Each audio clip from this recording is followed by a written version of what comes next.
नातेसंबंधामध्ये समस्या होत आहेत, बरेचसे डिवोर्स होत आहेत किंवा भावाभावाचं पटत नाहीये, तर ह्या गोष्टीमध्ये पण न्यूमरॉलॉजीचा उपयोग होतो का? 100%. ओके. कारण प्रत्येक नंबर हा काही नंबर्सला फ्रेंड असतो, काही नंबर्सला एनिमी नंबर असतो. बर.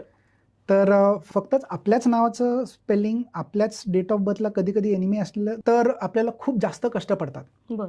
ते माझ्याकडे काही सुपरस्टार्स पण आहेत बॉलिवूडचे वगैरे, जे त्यांचं स्पेलिंग त्यांच्या एनिमी नंबरला होता आणि ते फक्त कष्ट करत होते, बँक बॅलन्स काहीच राहत नव्हता. बर. मी ते चेंज केल्यानंतर सगळ्या गोष्टी चेंज व्हायला सुरुवात झाली. बर. तसंच आपला नंबर आपल्या पार्टनर बरोबर जर का व्यवस्थित तो फ्रेंड नंबर नसेल तर 100% ते थोडंसं जास्तच किरकिर चालू होते. बर. आणि एनिमी नंबर जर का तो आला तर खूप जास्त भांडण व्हायची शक्यता असते. बर.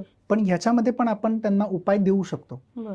नाही असं नाहीये की हे नाही तुटलंच पाहिजे असं नाही, पण आजकाल लोकांना तेवढा पेशन्स नाहीये बरोबर. की आपलं रिलेशनशिप चांगले करावेत किंवा दोघांनी कुठेतरी नंतर घ्यावं, कोणी मध्यम मार्ग काढावा, हे कोणीच काही करत नाही. त्यामुळे न्यूमरोलॉजीची साथ घेतली तर तुम्ही कुठल्याही प्रकारचे रिलेशनशिप चांगले करू शकता. हे फक्त नात्यांमध्ये म्हणजे आपल्या घरामध्ये नाही, तर तुम्ही जेव्हा पार्टनरशिप करता, बिझनेस पार्टनर्स तुम्ही बघता, बरोबर. त्याची पण तुम्ही जर का व्यवस्थित जर का डिसाईड करून केलं की हा घ्यायचा किंवा हा नाही घ्यायचा, तर तुमचा बिझनेस डेफिनेटली वाचू शकतो.